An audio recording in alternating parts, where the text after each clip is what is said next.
Diane Jeffords was a loner. She attended Frankfort High School in Frankfort, Michigan, and didn't really fit in with anyone at the school. Diane didn't really like the school too much. She felt as if the athletes were the prized students at the school, and that was the only thing that mattered. There was one thing that Diane loved about Frankfort High, and that was when the last bell rang for dismissal. Diane was a gamer, and that bell was the indication for her to get home and power up her PS5. The walk home from school was normal for Diane until she started to see the new missing children signs on utility poles and store windows. She stopped to read one. Missing, Bethany Stevens, age 7, last seen at the Shell gas station in Beulah, Michigan. Bethany has been missing for 2 weeks. If you have any information, please call. Diane stopped reading and looked at the girl as if she had seen her before.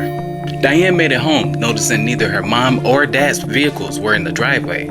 She thought nothing of it, since they were usually home 30 minutes after she had arrived. Diane was anxious to play The Sims 4, so she raided the fridge to grab drinks and snacks before bolting upstairs to her room. She powered on her system, opened a bottle of water, clicked on The Sims, and took a big gulp of water. A banging noise downstairs froze her. Diane placed the cap back on the bottle and listened for a moment, hoping to hear her mom or dad call out to her. She heard nothing. Diane shrugged it off because she always heard banging and muffled sounds throughout the house. She started her game and focused on building a space for a baby for her expecting Sim. Diane was so focused on the game that she did not notice it was getting dark outside and her parents were still not home. She checked her phone for any missed calls or messages. Nothing. Neither her mom or dad had reached out to her to check in on her. An uneasy feeling swept through Diane, causing her to feel like she was not alone.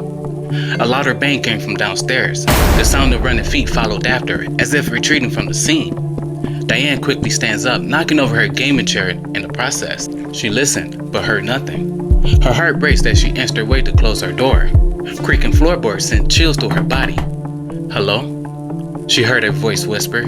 Diane was stuck, her body frozen with fear. She couldn't move. What does Diane do next? You decide.